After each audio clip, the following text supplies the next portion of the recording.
Coming your way on today's Golden State Warriors Today by Chat Sports, I'm Chase Sr. We're going to take a look at the latest Warriors trade buzz as Golden State looks to improve their roster. First, I want to say thank you to Dub Nation for supporting this show, especially with me coming back on board to host this program. We have had a monstrous month right here on Warriors Today. In fact, among all of the NBA channels here at Chat Sports, Golden State Warriors Today has the most subscribers, but we've also picked up the most subscribers at the company. 1,288 since the calendar flipped to July 1st, and we are approaching 66,000 subscribers. And let's go, Dub Nation. Let's get to 66K as we are 152 people away from reaching that milestone as we update the numbers right here. Hit that subscribe button for daily and year-round coverage of the Golden State Warriors. My general thoughts on the Warriors right now. Let me pose this question. Have the Warriors improved this offseason? I get it that Kyle Anderson, DeAnthony Melton, Buddy Hield, those new additions are solid, and they do a good job of really rounding out the depth on this Warriors roster. But can Golden State realistically compete in a loaded Western Conference? I don't think they can right now because other teams continue to improve in the West, and other teams are going to return to form during the 2024-2025 season, and they're already better than Golden State. And for the Warriors, you struck out on Paul George. Paul George wanted to go there, but the Clippers didn't agree to that deal. Maybe you strike out too on Lauri Markkanen, who we're about to talk about here in just a few moments. The mission for me and the mission for Mike Dunleavy Jr. and Steve Kerr and this organization, build around Steph Curry. He is 36 years old. He is still playing at a very elite level. He needs some more help. He needs some more talent. He needs another star on this team. You bulk up the depth, as I mentioned, with Kyle Anderson, DeAnthony Melton, and Buddy Hield. But they're not going to move the needle as far as the Warriors having a realistic opportunity to win an NBA championship. So let's try to construct a roster that makes the Warriors better. This move would not bring in a star to Golden State. And in fact, there are moves that the Warriors could make in making trades with the Brooklyn Nets. Dorian Finney-Smith and Cam Johnson. You're not going to trade for both of them at the same time. But if you individually pull off trades for one or the other, I do think that both can improve this Warriors roster. Dorian Finney-Smith is a player who has positional versatility, very important in today's NBA. He can guard multiple positions. He gives you size and length at that forward spot. He can hit the corner triple. So if he camps out in that corner, he's going to get open looks playing with Steph Curry, Draymond Green, who's an excellent passing forward, and Buddy Hield. Buddy Hield and Steph Curry have the most three-point makes in the NBA over the last 5 years. As for what Dorian Finney-Smith has done over the last 4 seasons, last year with Brooklyn, struggled a little bit. But keep in mind that Brooklyn team, awful. He connected on 42% of his shots, less than 35% from three. I want you to look, though, at 2021-2022 and the season before that when he was playing with the Dallas Mavericks. And when he was on the Mavericks with Luka Doncic, he got open opportunities. He played the best basketball of his career, and he had some help.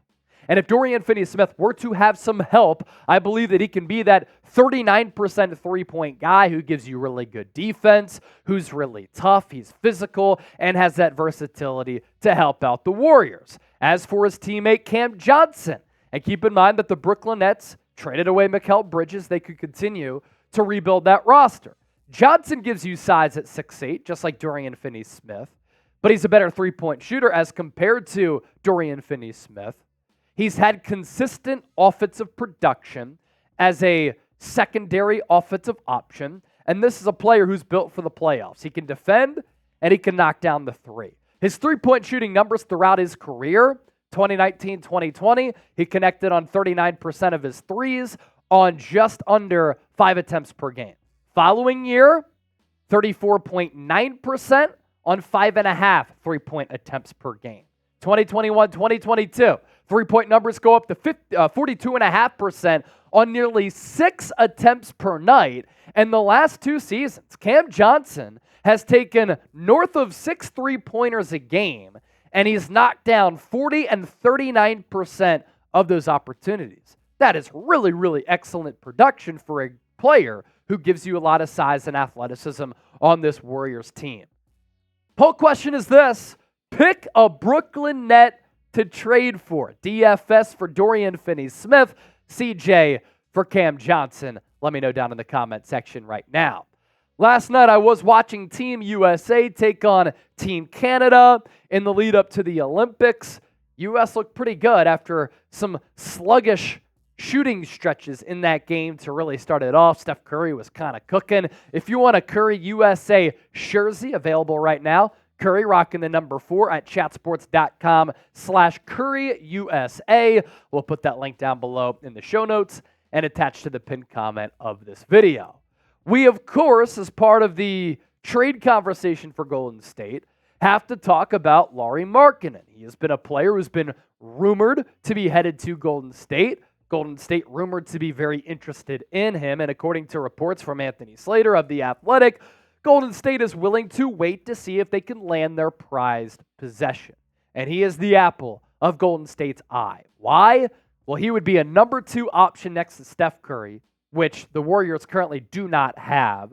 And then it slides everybody else back into a role that they're better suited for on this roster. He has a really quick release as a big from deep. He can really score at all 3 levels, around the rim, of course, given the height, has the mid-range, has the three-point shot. He also gives you more size to the lineup. He's not an elite defender, but he's at least a passable defender. And Markkanen is a player who's young. So if you give him a contract extension, you have him for the future, and he could be a part of this organization for that next wave as Steph gets a little bit older or during the post-Steph Curry era. We know what Markkanen can do. He's already been an NBA All-Star. He won NBA's Most Improved Player award, and the last 2 years he's been really good, north of 23 points per game in each year, more than 8 rebounds, 48 to 50% from the field, and he's been a 39 to 40% three-point shooter in each of the last 2 years. Of course, what acquiring Markkanen would require, I like how those words go together. What acquiring Markkanen would require, we're giving you a show here on Golden State Warriors Today like The Wire, yeah, we're spitting bars, is parting with Jonathan Kuminga and multiple first-round picks. That's the only way that you're going to get Lauri Markkanen. The Jazz, that would signal a rebuild for Utah. They want a potential star player back and giving away a borderline superstar in Lauri Markkanen. That player is Jonathan Kuminga. And then to build around Kuminga and to streamline that rebuilding process, they're going to want and ask for multiple first-round picks. And if you're Golden State, you want to take advantage of Steph Curry being in his prime at 36 years old still, as he and LeBron James, the likes of those players, really defying father time. And is it worth it to risk those first-round picks in order to try to compete for an NBA championship? Because if you bring in Lauri Markkanen, I do believe that the Warriors can win a playoff series against a lot of teams in the Western Conference, especially with the experience on this squad. And then we got to talk about Brandon Ingram next. New Orleans Pelicans have clearly cooled on Brandon Ingram. They don't want to offer him a contract extension. The Sacramento Kings were said to be interested, but they pivoted. They brought in DeMar DeRozan via that sign-in trade, and they gave him $70+ million with the player option attached to that contract. My thoughts on Ingram here: Golden State has a really good player development program, and Ingram's confidence, I think the last couple of years, has gone downhill. To start his career with the Lakers, playing for that organization, he didn't play like a confident player. Then he became the most improved player and a really good scorer. I think his confidence, his mentals, as Marshawn Lynch would say, Bay Area legend, kind of down in the dumps. But Golden State, when you're playing with Steph Curry, when you're playing with Draymond Green, and you look around and you see all the titles that this core, even without Klay Thompson, has won, even though that core is dwindling, and you have Steve Kerr as your head coach, I think they could rehab the confidence of Brandon Ingram. They kind of did the same thing with Andrew Wiggins, and look at how valuable he was during that title run in 2021-2022. Ingram does play a little bit methodically, and we know that the Warriors like to play with that frenetic, faster pace tempo with a lot of ball movement, getting up and down, whereas Ingram sometimes likes to slow things down a bit because then he's able to get into his offensive bag. So it's a little bit of a concern. But when he's right, he's a smooth scorer. He's going to be 27 years old in September, so him and Markkanen, younger players. And when Brandon Ingram is locked in, he could play really good defense. Last 4 years, the number's still really good. I just think they can be better. Three-point numbers have really kind of dipped. 2 years ago, only played 45 games. This past year, 64.